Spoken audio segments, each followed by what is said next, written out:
This week on Q&A, our guest is John F. Burns, London bureau chief of the New York Times. He joins us from the studios of Westminster Live, located across the Thames River from the Houses of Parliament.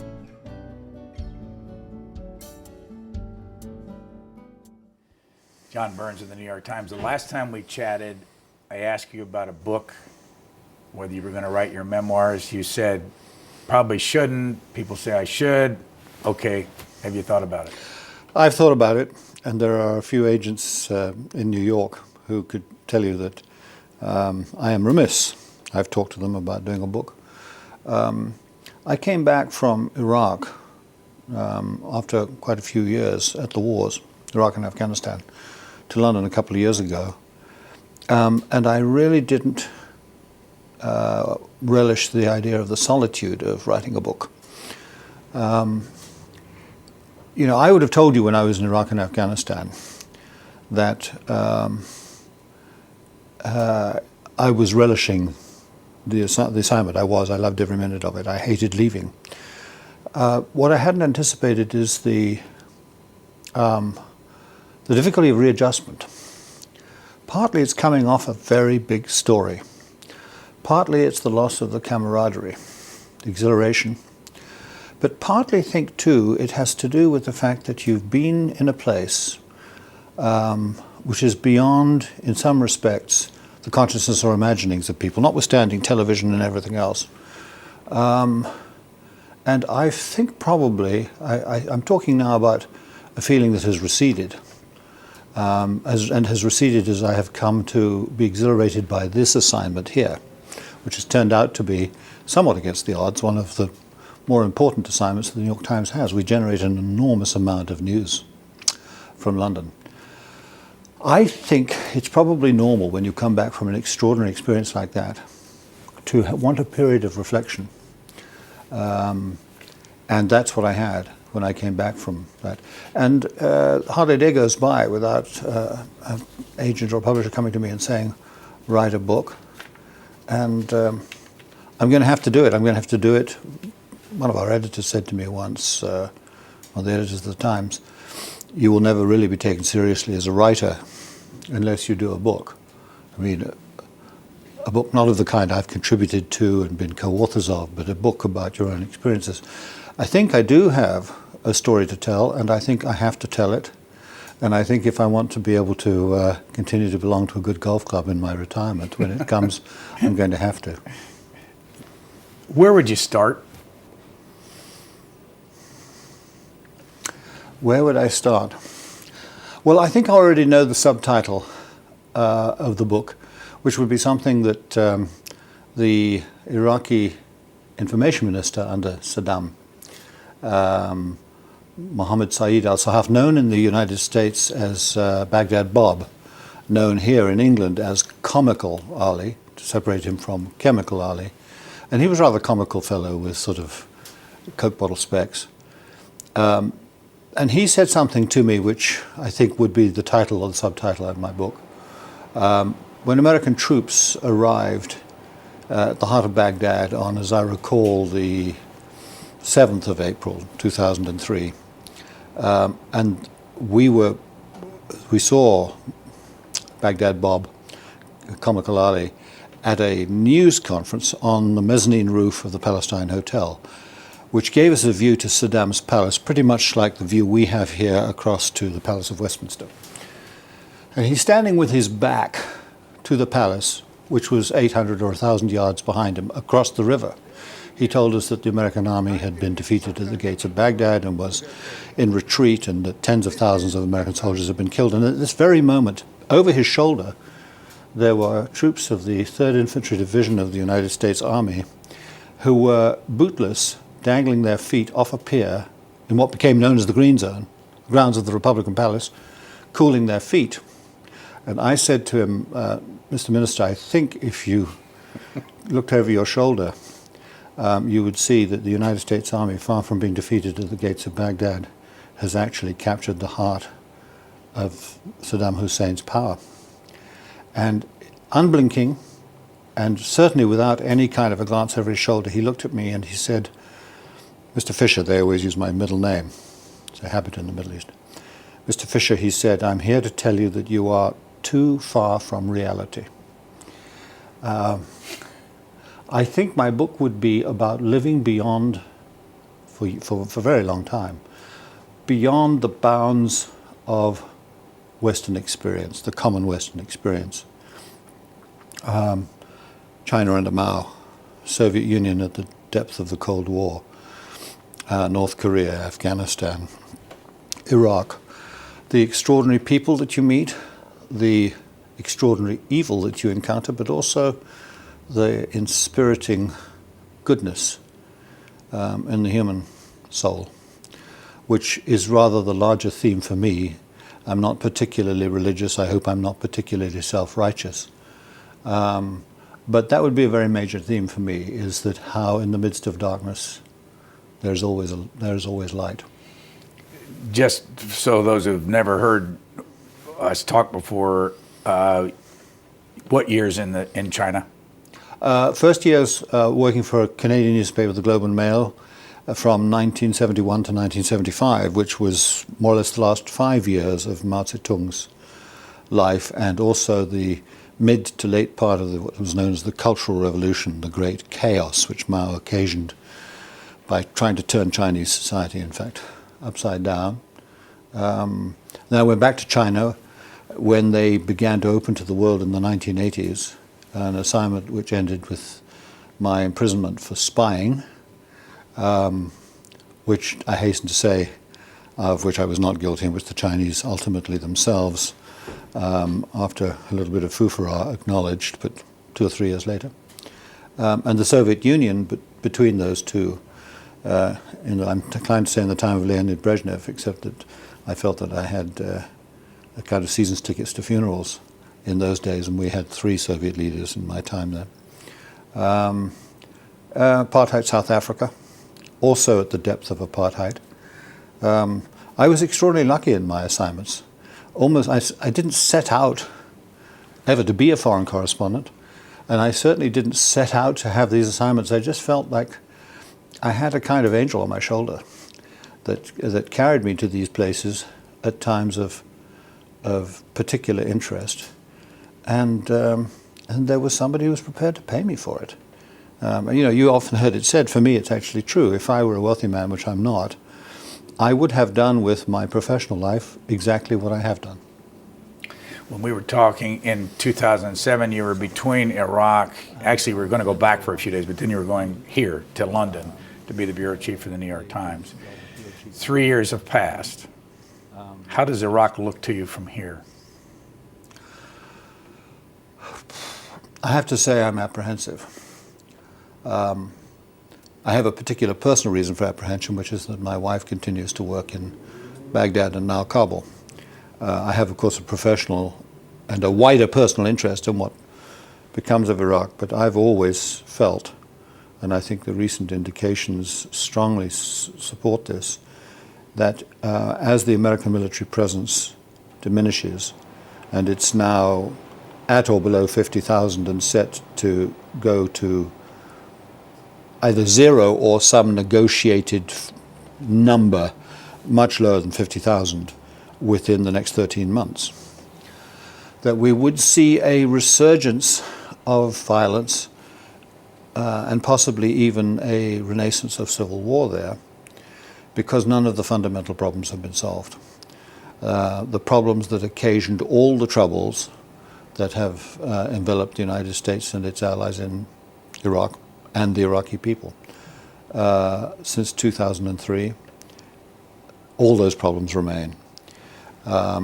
There's been no fundamental political reconciliation in Iraq, and I've felt for a very long time, from the time when I was there and since, that the keeper of the peace, to the extent that there has been peace, and it's certainly been a lot more quiescent in the last 2 or 3 years than it was for most of my time there, has been the United States, which, for reasons that are not far to seek, is coming home. I think that's irreversible. But I don't think that what the United States will leave behind in Iraq is likely to prove stable. And I think we have to open our minds to the possibility that much of it will be washed away, that there could be an onset of something like a civil war, perhaps not immediately. It might take a year or two or three.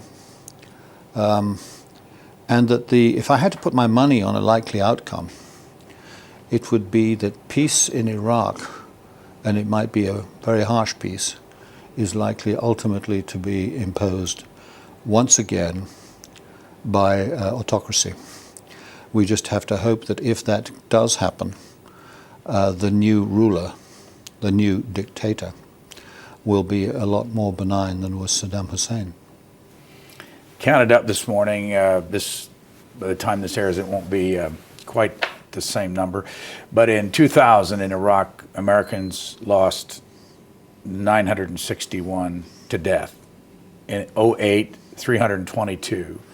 In 2009, 150, and 57 in 2010. Killed one way or the other, either in action or in Afghanistan. In 2007, we lost 232. In 2008, 295. In 2009, 521. In 2010, 649. Just been a reversal.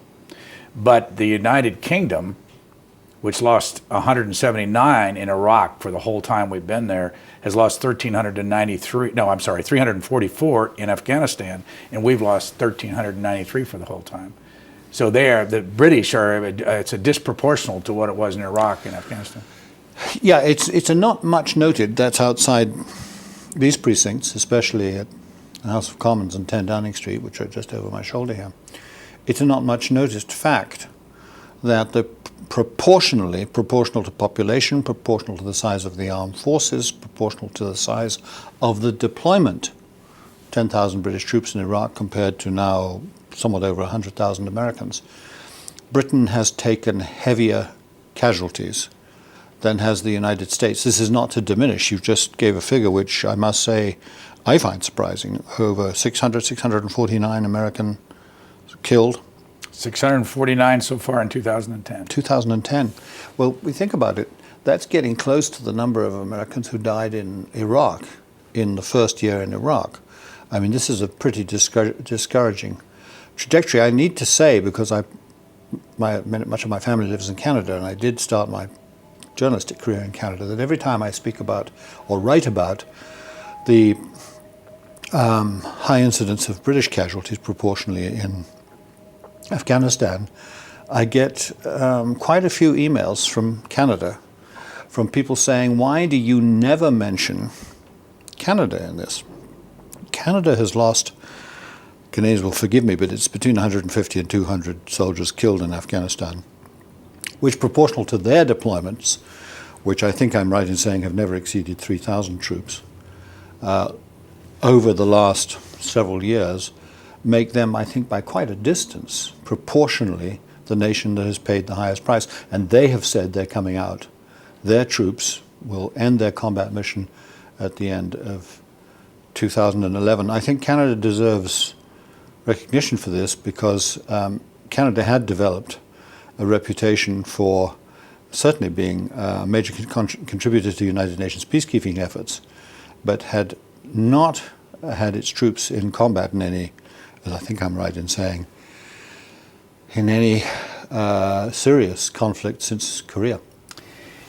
Speaking of the military, you once referenced, or I saw it referenced, that when your father was in the Royal Air Force, but he was born in South Africa.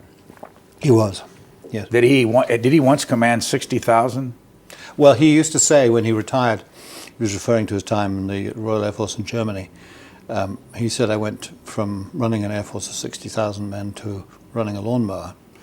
And he, of course, retired as military people do in his mid-50s. And I better understand now that I am well past that age, what a tremendously difficult transition it must be for people to make. I've been very fortunate in being able to carry on. I mean, I passed my 50th birthday when, 10 years before I was assigned to the war in Iraq.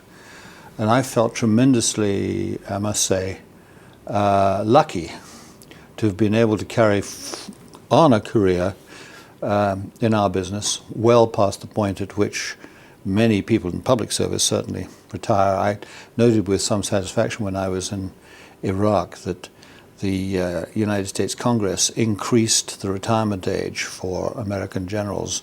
I've forgotten what it is, but senior generals, 4 stars, something in the nature of 64. But it was a little bit of a jarring thing for me to realize in my time in Iraq that I was older than all of the successive American commanders there. I think the oldest of them in my time there was General Casey, who would have been at the end of his assignment, forgive me, General Casey, but I think about 58. He's now the Chief of Staff of the Army, of course. General Petraeus is now, I think, about 57 or 58. And, I'm sure you can well do without a lecture from me about, an essay from me about this, but it seems to me that, if we set aside the kind of the sort of things you commonly hear say in the tabloid press, today's, the 50s of 30 years ago, 60s now. Who knows what the biologists, the medics would say about that.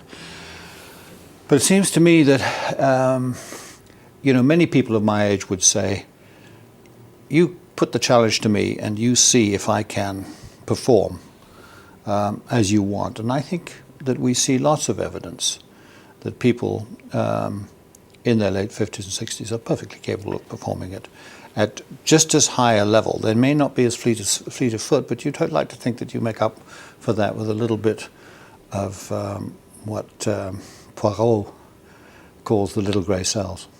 The reason I mentioned your father, I wanted to know, how many years did he spend in the service? 40.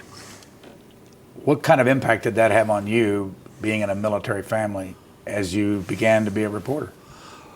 Well, I'm sure my harshest critics would say that of my,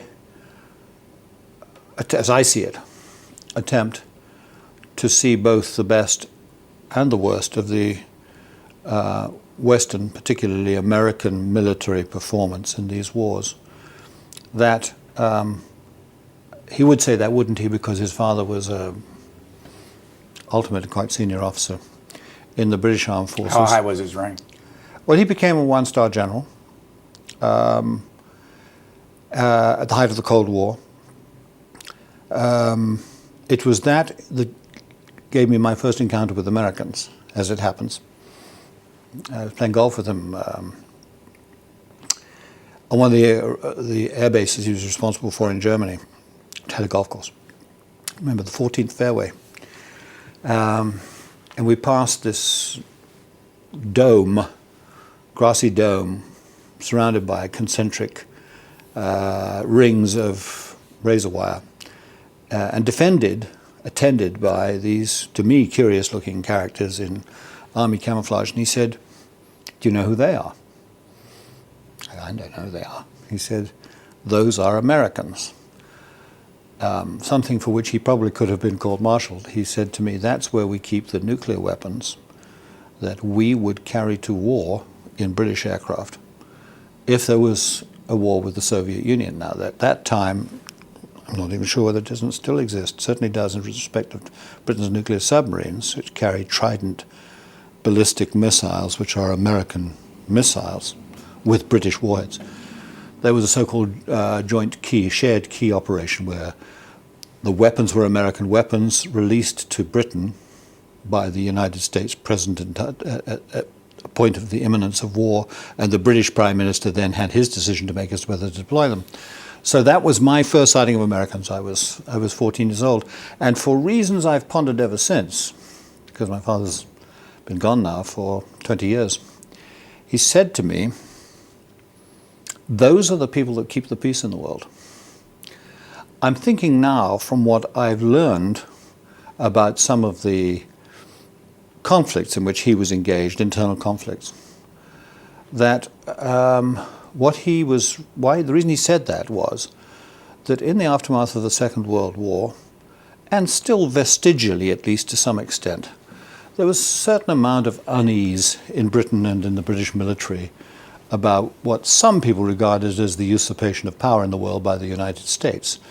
Britain went from being the imperial power of the late 19th, early 20th century, witness the grand buildings that we can see around us here, to being a power which is the present Prime Minister, David Cameron, put it to me. He said, we punch above our weight in the world, Britain, because of our special relationship with the United States. So the relationship changed substantially, and I think that the 1950s were a period of some unease.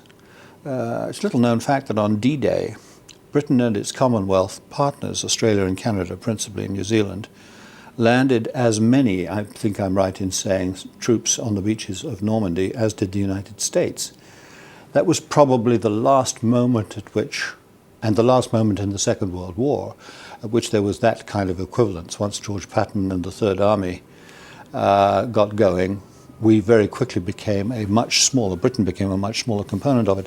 So I'm thinking my father was referencing, as a South African, talking to native-born Brits at senior levels of the armed forces, recognized he felt a slight discomfort with the unease that some British officers had about American power. And to his dying day, he was terribly proud of an encounter that he had in Germany during military maneuvers with American forces. It was apparently a bitter winter day on the plain in what was then East Germany, where many of America's forces were concentrated near the Fulda Gap. There were maneuvers. They lost their way. He was in a jeep with an American driver. They came across some tanks out somewhere on this vast open plain. The driver said, I'll see if they can tell us where the field headquarters is. Came running back to the vehicle and said to my father, General, sir, somebody would like to meet you. So he got out of the jeep and walked over, and this GI saluted him and said, Sergeant or whatever he was, Elvis Presley. So he signed my father's American military identification card. Thank you, General, sir, great privilege to meet you, or something. And whenever my father had an opportunity to pull this out of his pocket in later years, he would. It was almost as if he was a fighter pilot in the Second World War. He commanded an air force in Germany at the height of the Cold War, but it was as if that one moment was more magical for him than anything else he'd done. So I would confess, out of all of this, that I came to America and I came to my encounters with the American military with a basically positive disposition. I still do believe that what my father said that day on that golf course in Germany is correct, that in a turbulent world, it is America more than any other power, overwhelmingly, that keeps the peace in the world. Born here, moved when you were 18 to Canada? That's correct, yeah. You mentioned earlier that your wife is still in Afghanistan and Iraq, and when we talked in 2007, she was the manager of the bureau in Iraq, and you were the bureau chief. Yes. How long is she going to be there? Well, we'll see. I mean, I think she is in a position similar to me. She doesn't go to war. She doesn't embed.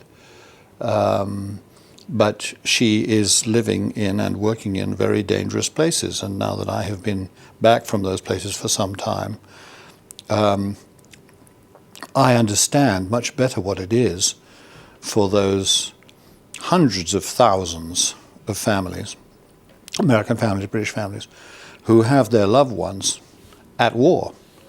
And, you know, you keep your fingers crossed. I think she'll continue to do it because it's very unusual. She was as my wife accompanied me for 30 years or so, to far-flung assignments. And she always had a job, in effect, not just the raising of our children, but also helping to run the operations of the New York Times. It wasn't called a job, but it was.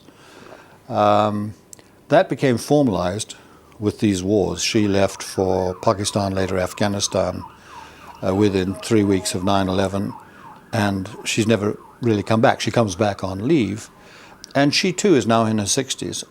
And of course, she is, to say she loves it, how can anybody love war? She finds it exhilarating, like any woman of her age. She finds it very engaging to be needed, to be able to do something useful. We've just had a very jarring experience at the New York Times that you may be aware of. Whilst we have deployed lots of people to these wars, we have been fortunate in one sense that we haven't lost, to this moment, any of our expatriates, that's to say our New York-based reporters, photographers, or others. We have lost an Afghan, and we have lost 2 Iraqis. 2 or 3 weeks ago, this changed for us when one of our photographers, as it happens, one of our very best photographers, one of the great war photographers of our time, and additionally one of the nicest men you'll ever meet, a chap by the name of Joao Silva, stepped on a Taliban mine, IED, on an embed with the United States military outside Kandahar. And he was grievously wounded. He is, I'm glad to say, he survived. He's in the Walter Reed Army Hospital in Washington. He has lost both his legs.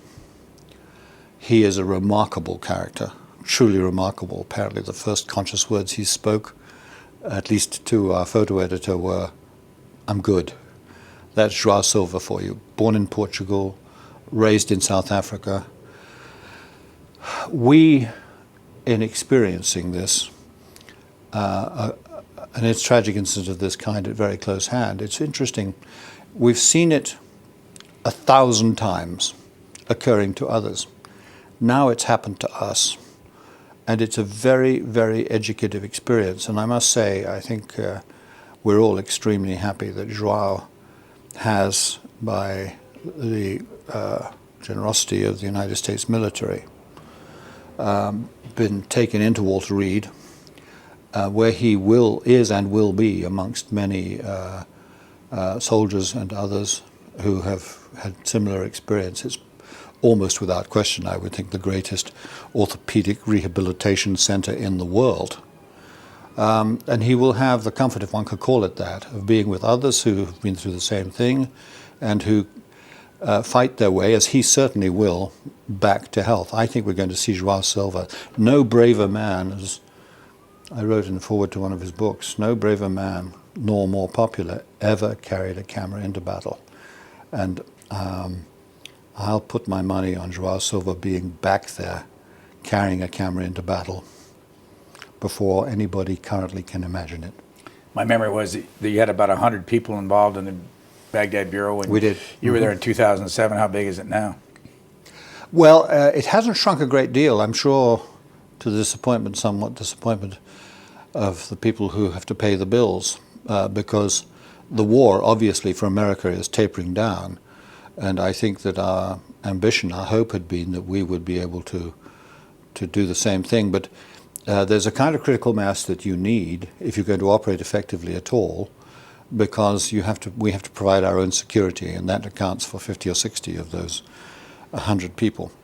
In addition to which, and I think this is another kind of bravery on the part of the New York Times and the people who make the decisions. As you know, foreign coverage by American newspapers and American television networks has shrunk considerably. It was already shrinking before the recession. It has shrunk further. The New York Times has had financial battles to fight, as have all newspapers in America, because of the recession, but also because of the rise of the internet. I think that we're going to prevail in this. But it would have been understandable if the people who make these decisions had decided that we could no longer afford to spend that kind of money on covering this war. They didn't. They committed themselves to continuing to giving sort of full spectrum coverage to these wars, and we will. America's not out of Iraq. This war, as I mentioned earlier, is, I think, a long way from over, even if American troops are drawn down. There's going to be a huge American interest there for some time, and our editors have made it plain that we will continue to be there as long as there is an American interest there. Let's go back over some of the places you were. Did you ever think, when you were in China back in the 70s and 80s, that they would own $1 trillion of American debt? You know, I haven't been back in China since the day that they put me into a paddy wagon from the Peking Central Prison in 1986 and drove me to the airport, literally in shackles, deporting me for the alleged spying incident. So I have watched with wonderment what has happened in China.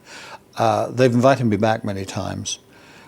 It just hasn't worked out. I'm not avoiding going back to China. I have some apprehension because it's a bit glib. For the people of China, there's no doubt that this extraordinary accretion of wealth and power over the last 30 years. It's not a surprise. The Chinese people, we could see during the Cultural Revolution, had and always have had an extraordinary natural capability and resilience. These were people who, given their chance, were always going to rebuild China to something like the greatness that it had when it went into decline in the late 18th, early 19th century.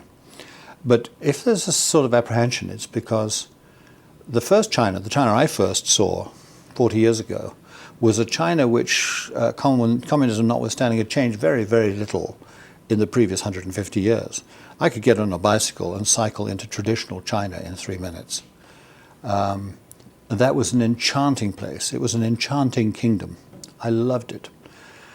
I came to think during my second assignment in the 1980s, when, as they say, the door was open and foreign investment, that the China that loved Mao Zedong was, for a foreigner living in China, a somewhat more agreeable place than a China that worshipped the dollar.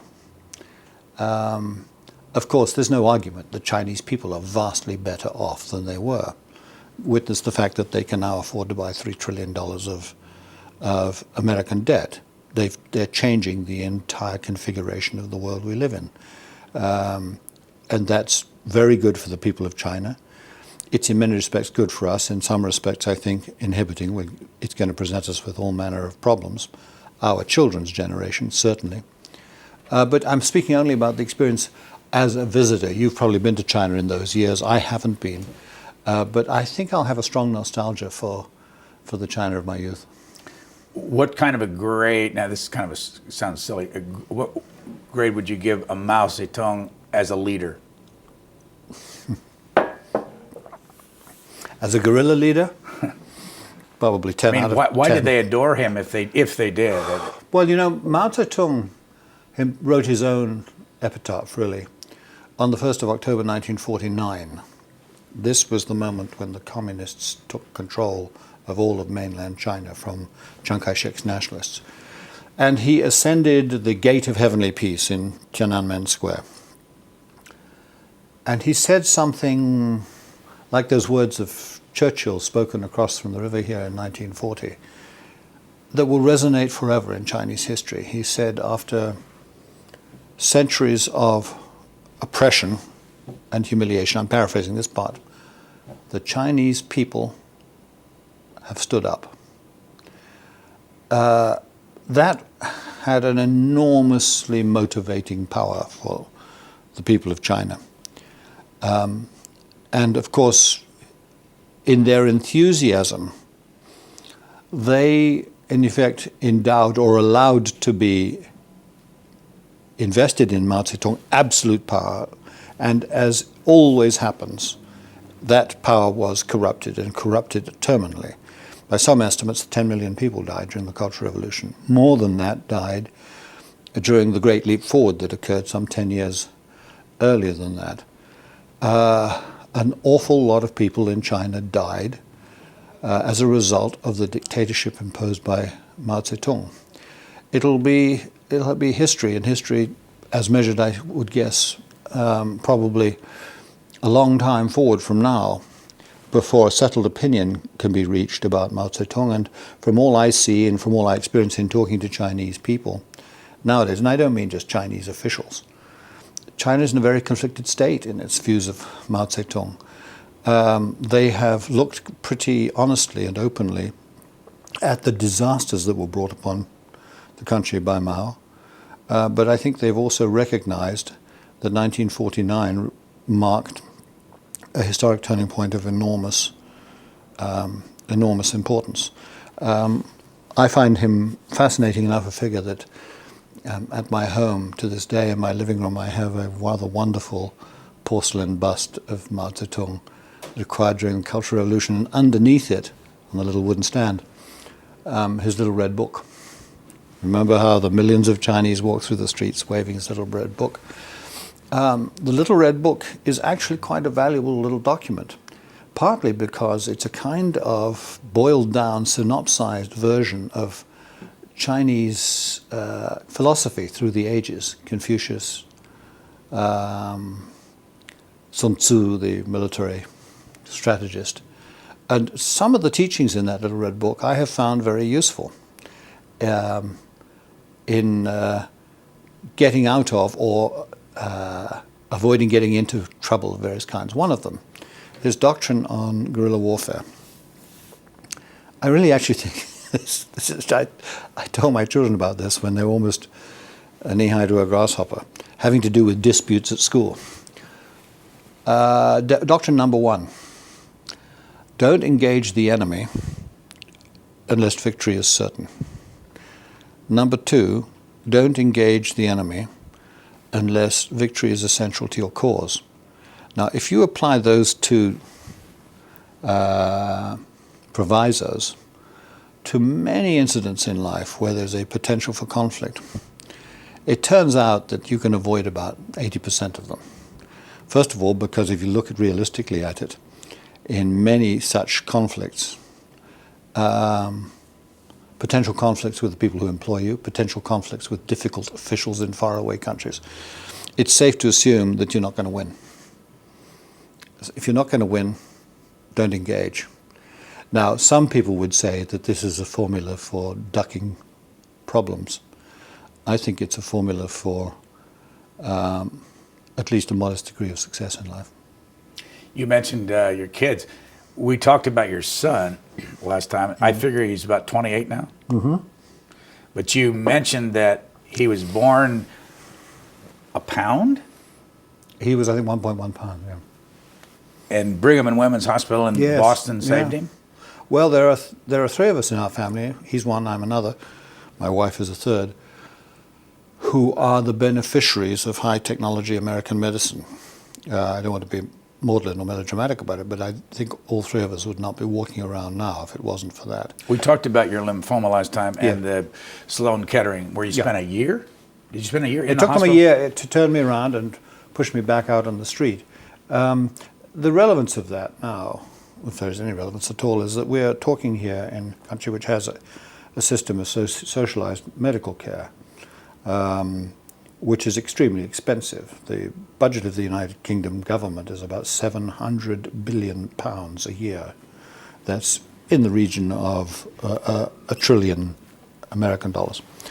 Of that £700 billion, something like 105 billion is spent on the National Health Service, and that figure has more or less tripled in the last 10 or 13 years. It's become a huge financial burden. Mr. Cameron, who is in the process, the present Prime Minister, of radically reducing government expenditures, ring-fenced, as they say, the National Health Service budget. What's that mean? It means that whilst he's going to cut all other departments by an average of 20%, the health budget will not be cut. We call that grandfathering? Same Grandfather, thing? same thing. Ring fence. Same thing. Yeah. And why did he do that? He did that because in 1947-8, a Labour government, a reformist Labour government after the Second World War, introduced the National Health Service in the face of fierce opposition from the Conservative Party and fierce opposition from the medical profession. It is now the jewel in the crown of this kingdom. No political party that came to be seen as likely to destroy or undermine the National Health Service could possibly survive. That reflects the lived experience of the National Health Service if you live in this country. There are many things wrong with it, including long waiting lists, including occasionally denial of life-saving drugs, and so forth, on the basis of cost. But there are many things right with it, principally what they call medical care free at the point of delivery. When you go to a clinic or a hospital here, nobody asks about your ability to pay. You may get varying levels of treatment. Cancer Hospital just over here, the Royal Marsden, one of the best in the world, excellent treatment. If you get cancer somewhere else in this kingdom, in more remote places, your chances of survival are going to be proportionally reduced. That's, of course, also true under the American system of medical care. So I've ended up, if you will, conflicted. On the one hand, I and my son, born 8 or was it 10 weeks premature, 12 weeks premature, my wife, have all been beneficiaries. The fact that we're walking around today, we owe to American high technology medicine. A medicine which, had we been in the UK, and I was at the start of my cancer experience, I was here, we would have been unlikely to get. I said once to Joe Lilliveld, who you, I'm sure, know, Former editor of the New York Times, who was very helpful to my wife and I when I had cancer, and helped us navigate through that difficult time in ways for which I shall be eternally grateful. And I said to him at the end of the experience that I had sat at patient meetings at Sloan Kettering and seen a New York City police officer, guy as tough as you want, weeping at patient meetings over the bills that he was getting. He mortgaged his house, second mortgaged his house, borrowed money from his brother-in-law. He thought he was going to die. He did die. And he was going to ruin his family in the process. Now, I think that's a rather dramatic version of what can happen. I know now that there are many things in the American medical system, and even before President Obama's reforms, that mitigate that. I understand that. But I said to Lilliveld, I'm a little conflicted. I come to America to this high technology system of medicine which has saved my life, and I see a New York City police officer weeping at patients' meetings because of the costs. And then in my native country, which couldn't give me this kind of cancer care, nobody is going to ruin his family as he descends to the end of life through cancer or any other chronic disease. And Joe said, and I pondered ever since this thought, he said, I don't think you need to puzzle too hard over that. He said, the way I would see it is, he said, the United Kingdom has the kind of medical system I'd want for my country. The United States has the kind of medical system I'd want for my family. And that's more or less how I keep saying about this. But coming back here after 40 years away, I'd have to say that if I were to list the things about this country that I find most admirable, the National Health Service would be right at the top, and the BBC would be not far behind it. As you know, you've written about this. The United States has 11 active aircraft carriers, soon to have 12. Mm-hmm. This country has 1. Had two supposedly to be built. Explain all that, because as America looks over here, they see an 8% cut in what, 4 years? Is it 4 years that in the military? 8% cut in 4 years. Yeah. And that these aircraft carriers are going to go away. Do you know, it really expresses very sharply the dilemma that the Cameron government faced. They were, by some measures, the most indebted, seriously indebted country in Europe. There was a serious threat of a sovereign debt crisis in this country. They decided that something had to be done radically and fast about government expenditures, and they decided to cut something in the nature of £80 billion over 4 years from that £700 billion a year budget. They ring-fenced, or as you would say, grandfathered the National Health Service, United Kingdom aid overseas, interesting, which Mr. Cameron is a strong supporter of. But all the other departments had to take this hit, including the Defense Department, probably in some ways the most controversial of all the cuts they made. Not a 20% cut that the other departments had, but an 8% cut.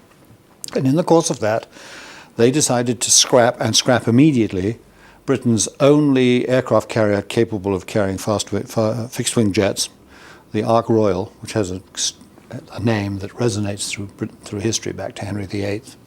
There have been Ark Royals in the Royal Navy since then.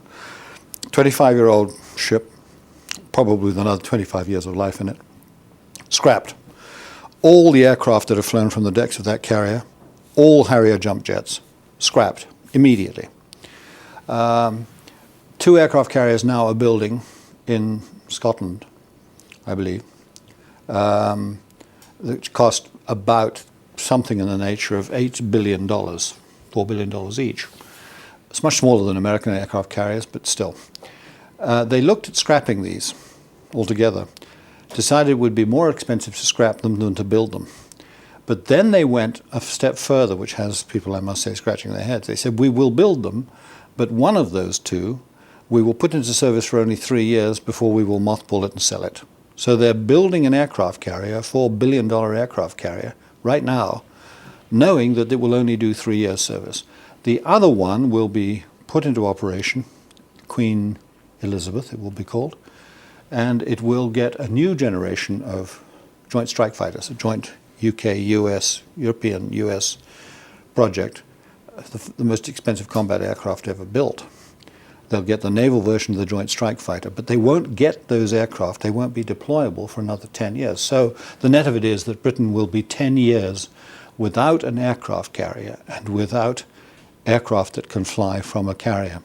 And a lot of people think that Britain's taking a big risk over, for example, the Falkland Islands, where they needed an aircraft carrier to recover the Falkland Islands when Argentina invaded in 1982. The Cameron government is saying, look, we had to make some hard decisions. They say we've now got a much better airfield in Port Stanley in the Falkland Islands. That's our aircraft carrier. The island itself is our aircraft carrier. The same circumstances won't arise again. The Argentines would not again brave the fury of the United Nations by invading the Falkland Islands. It's a bit of a risk. Cynics would say that this is a gimmick, that because they're going to build these two aircraft carriers, that if the economy comes back, the money will come back and they'll keep them deployed. Well, that is true. I mean, obviously a decision to build and then to deploy for only 3 years leaves open that possibility. Mr. Cameron is an optimist. He made a speech 3 nights Foreign policy speech? ago, a foreign policy speech here, which the Prime Minister makes every year, which was an extraordinarily optimistic in terms of Britain's ability to climb out of this economic mess by means of austerity now, but also in terms of Britain's innate ability to get back on its feet and to punch above its weight in the world. And I think if that you could sit with Mr. Cameron at his country residence at Chequers over a weekend around a wood fire, he probably would say, well, yes, we might be able to do that. We might be able to keep the second carrier. Admirals, some very prominent, now retired admirals, including 2 former heads of the Royal Navy, wrote to the Times of London recently a letter, a very declaratory letter, in which they said that this was, I think they said, economically and militarily perverse. So he's taking a bit of a risk, but this is only one of thousands of really tough decisions that he has made, and it's a huge gamble. It could be, who knows, it could be that the British public won't be able to stomach the kind of austerity medicine that Mr. Cameron is administering. We've just, within the last week or so, had student demonstrations against rising college fees. Americans would probably smile quietly at this, but British students who've gone to state colleges, which is to say 99% of them, have been paying fees, and only recently has it gone up this high, in the region of £3,000 a year. That's about $4,500 a year. The Cameron government has said that that will now rise to as high as £9,000, which is $14,000 a year, with all kinds of offsets to scholarships and other ways of mitigating this, and low interest rates and deferred repayments and so on and so forth. That put into the streets 50,000 students who marched along the embankment through Whitehall, the government district, over my shoulder here, to the Houses of Parliament, which we can see the flag fluttering. And there was, as so often happens, a troublemaking element within those students, an anarchist group, many of them from the town where I live, which is Cambridge, many of them from Cambridge University, who they smashed the building up, they sent it to the roof, somebody threw a fire extinguisher off the roof at police officers. It was a jarring moment because many people who are old enough to remember saw in this echoes of what happened in this country when Mrs. Thatcher was in power in the 80s and imposed a much less severe regime of austerity, and there was serious turbulence in the streets. We don't know if the Cameron government can avoid it. So far, opinion polls show that about 60% of the British public, many more than voted for Mr. Cameron and his partners in government at the election only 6 months ago, about 60% of the British public support him. That's a good sign, but then the medicine has not yet been administered. It's been announced, but it hasn't been taken yet. So we'll have to see. The government might fall over this. Or, just as likely, it will get through this. People will look at what's happening in Ireland, in Greece, in Spain, Portugal, and Italy, and say, was it not our good fortune that we got a government just in time to steer us away from a sovereign debt crisis? And the Conservatives and their allies, the Liberal Democrats, could march on to 10 or 15 years in power. But at the moment, it's very finely balanced. You went to school at McGill University in Canada, lived there for a while. I did. Worked for the Toronto Globe and Mail, 35 million people. You were born here, and now you're back here in Great Britain, about 60 million people. Are your kids American? One of them, born in the United States. 310 million people. Yes. But because of this, I want you to define the difference between a Canadian, a Brit, and an American.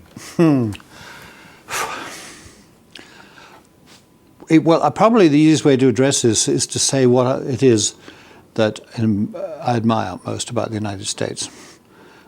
Tremendous optimism, a tremendous kind of get up and go, something that we have seen in both of the two wars, fundamental importance, a tremendous ability to learn lessons, to say this isn't working, and to go back to first principles and start again. David Petraeus, in his 2 years down on the plains in Fort Leavenworth, rewriting the American counterinsurgency doctrine and putting that into effect in Iraq with the effects that we've seen, and now in Afghanistan. Open doors, open minds. Britain, a kind of rugged resilience. We've seen in this year, and I, of course, my father, having been a fighter pilot, it's meant a lot to me.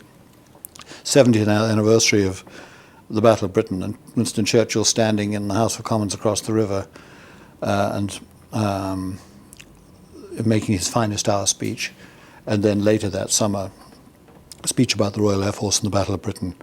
Never in the field of human conflict has so much been owed to so few. There's a tremendous resilience in this country, a tremendous base common sense, and I think a tremendous instinct for fairness, which I must say I find very engaging. Canada, a country that has had the uncomfortable business of having to live alongside and on top of a country vastly more powerful themselves, and they have, with remarkable success, constructed, if you will, a kind of alternate society there. It's a society which has in some ways bridged the distance between Europe and America. They have, for example, a system of medical care which is something of a hybrid between the American system and the British system. They fought with extraordinary valor in the two wars, the First and the Second World Wars, and again in Afghanistan. And as anybody who crosses the 49th parallel knows, Canada is an extraordinarily pleasant place. So I have been lucky. I didn't choose it to be so, that I in some ways have experienced the best of all three of these countries. We have just a short time left, and I want to go back to how we started the book. Now, we're a network of books, so I want to make sure that we have something to talk about in the future. What has to be done in order to get you to remember your life? I guess what has to be done is that I have to sit down and seriously consider my financial well-being over the long term. I would like to be honest with you, to have a little bit more money saved than I have. Like many of my colleagues, I invested in the future of the news business in America, in my case in the New York Times. We are going through some very hard times. I'm an optimist about that. I think we'll get through. I think there will be a sunlit upland. I think the New York Times could very well be, within the next 5-7 years, have one of the most profitable periods in its history. So, you know, what I'll have to do, I'll have to get serious. I'll have to listen to the publishers and the agents, and I'm just going to have to get used to getting up at 6:30 in the morning and just doing the work. I mean, who was it who said, Abe Rosenthal, first editor who employed me at the New York Times, controversial, brilliant man. And I was explaining to him in South Africa when I was the correspondent there, and he was visiting with our former publisher, Bunch Sulzberger, why I hadn't done a magazine article that I'd pledged to do. And he kind of cut me off in mid-sentence, and he said, you know, John, he said, what I've discovered in 40, 50 years in this business, he said, when things don't get done, they don't get done because they don't get done. In other words, you can excuse anything. I can excuse why I have not written a book. The truth of the matter is that writing a book is an act of courage, and I simply have to summon up the courage to do it. Last question. Of all the assignments you've had, which one was the most exhilarating? Exhilarating, I think the wars. I think the wars because they... These wars right now. These wars because they pose the essential questions, quintessential questions of life in their starkest form, because they bore so heavily on the interests of the United States and of my newspaper, an American newspaper. In terms of sheer fun, exhilaration, I would say China during the Cultural Revolution. But you know something? I used to say to colleagues of mine who were foreign correspondents in the New York Times and were moving from very desirable assignments to ones that they thought that they were less desirable, and some of whom refused those assignments and never served on the foreign staff again. There is no such thing as a bad foreign assignment for the New York Times. For all I know, although I've worked very little in the United States, you could say that of domestic assignments too. To be, people will say, well, he would say that, wouldn't he? But it's actually true. To be a correspondent of the New York Times, to be a foreign correspondent, is to have a front row seat, and a glorious seat. I've had an enormous amount of fun in my life. I've had a ongoing paid education. And honestly, had I won the lottery when I was 25, I would have wished to do exactly what I've done. I can't think of anything else I would have been well suited for. My father said to me once, after he persuaded me not to go into the Royal Air Force as a pilot, which had been my ambition, many, many years later, again on a golf course, he said, you know, when I persuaded you not to do that, he said, I wasn't really thinking so much of your welfare. I said, well, what were you thinking of? He said, I was thinking of the welfare of the Royal Air Force. He said, I'd come to a conclusion by the time that you were 13 or 14 that he said you would have made the worst officer that the Royal Air Force ever had. He said, I was saving myself from embarrassment. So, you know, that was a turn well taken. And I kind of fell backwards into this business. And I wouldn't change a day of it. John Fisher Burns, New York Times here in London. Thank you very much. Thank you very much. It's been a pleasure.